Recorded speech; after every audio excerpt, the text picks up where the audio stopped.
व रहमतुल्लाहि व बरकातुहू।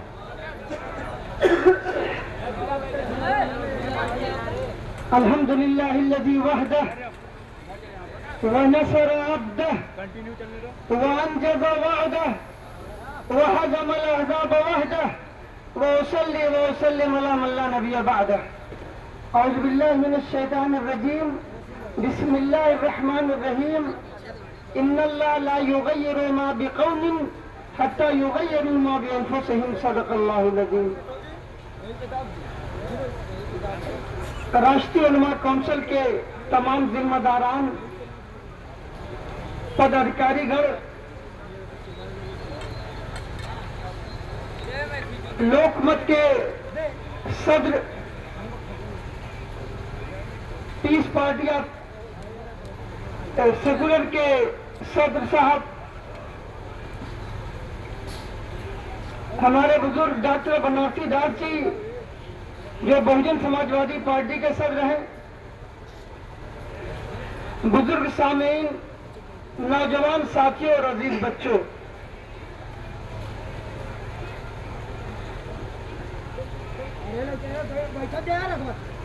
मुझे आज थोड़ा सा अच्छा इसलिए नहीं लग रहा कि ये हमारी भीड़ धूप से भाग रही है। अरे धूपिया में और मेरी तकरीर का मूड उस वक्त नहीं बनेगा जब तक कि आप लोग धूप में नहीं चलेंगे। चलो धूप में, धूप में चलिए। तूफानों से आंख मिलाओ, सैलाबों पे वार करो और मल्लाहों का चक्कर छोड़ो, तैर के दरिया पार करो। अगर हम धूप से भाग जाएंगे, अगर इन हरामखोर गवर्नमेंट से भाग जाएंगे, इन हरामखोर पुलिस वालों के डर से भाग जाएंगे, तो हम अपनी लड़ाई क्या लड़ेंगे? हम तो जानते हैं अपने उस नौजवानों को, अपने उन शेरों को कि आज तो अल्लाह का करम है कि आपके सर पे छां है। आप 2009 में जब यहाँ आए थे तो ऊपर अल्लाह था, नीचे जमीन थी, बीच में कोई साहिबान नहीं था। उस वक्त भी आपने काम किया। वो हिम्मत खत्म नहीं होनी चाहिए, वो जुर्रत खत्म नहीं होनी चाहिए। इसलिए आज हम बात करेंगे बटला हाउस की।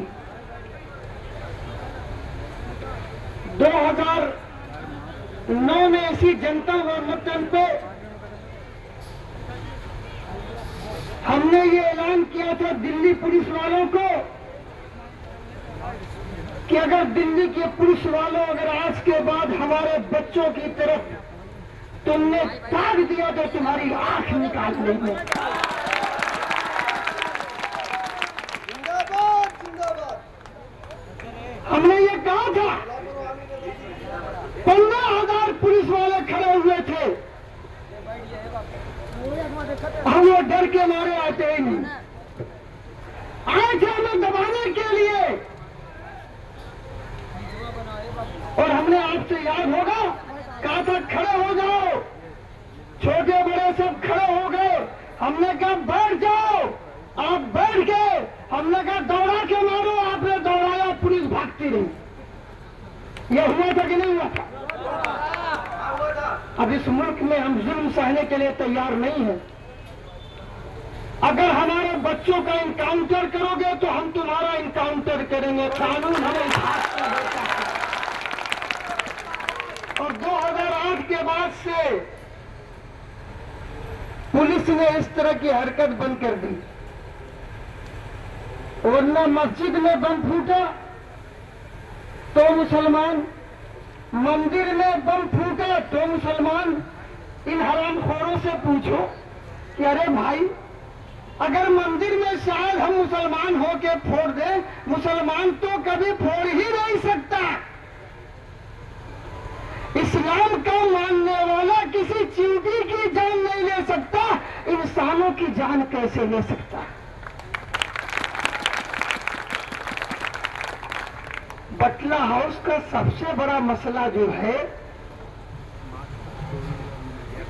अभी हमारे बनारसी दास जी ने और बहुत से लोगों ने ये नुक्ता उठाया कि मोहन चंद शर्मा बगैर लाइफ जैकेट के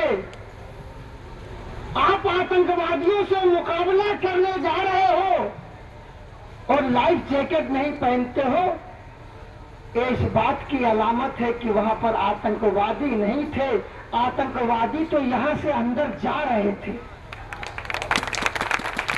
अंदर आतंकवादी नहीं थे, स्पेशल ब्रांच के आतंकवादी वहां गए थे। और बड़ी अजीब सी बात थी कि दरवाजा खुलता है, कहानी थी पुलिस की, इंसानों को कहानी बनाने भी नहीं आती। मैंने एक मर्तबा पुलिस को साला कहा तो पुलिस वालों के चेहरे पे हमने देखा कि कुछ गुस्सा नजर आ रहा है, तो हमने पूछा क्यों सालों गुस्सा लग रहा है ना?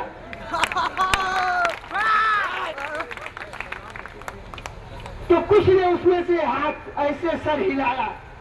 तो मैंने उनसे पूछा कि जब आवाम जनता थाने में जाती है और तुम उनकी मां बहन खोजते हो तो सालों सोचो हमें कितना गुस्सा लगता होगा।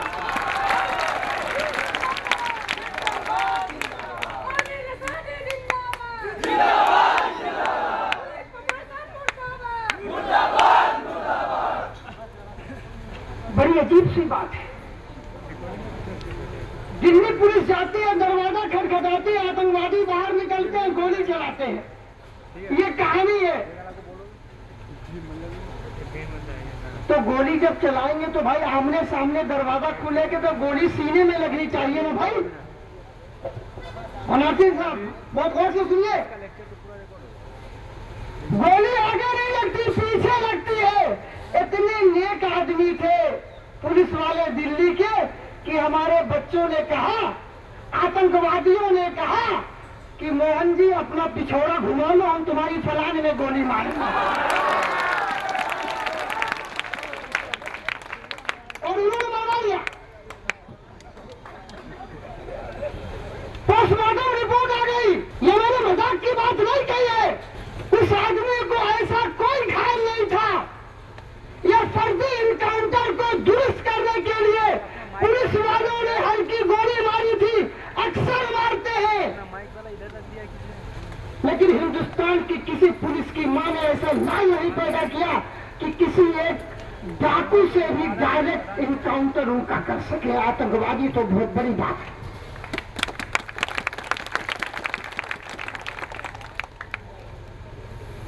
दिल्ली पुलिस उनको गोली चलाती है, छर्रा लगता है, पैदल उठा के जाते हैं। आतंकवादियों ने छलनी कर दिया था तो क्या उनको पैदल चलने की ताकत होती? मैं हिंदू भाइयों सबने ये बात बताना चाहता हूं। वो पैदल चल के जा रहा, हमारे पास फोटो मौजूद है, टीवी चैनलों पे दिखाया गया। और वो पहुंचते हैं होली फैमिली में और उनकी मौत हो जाती है।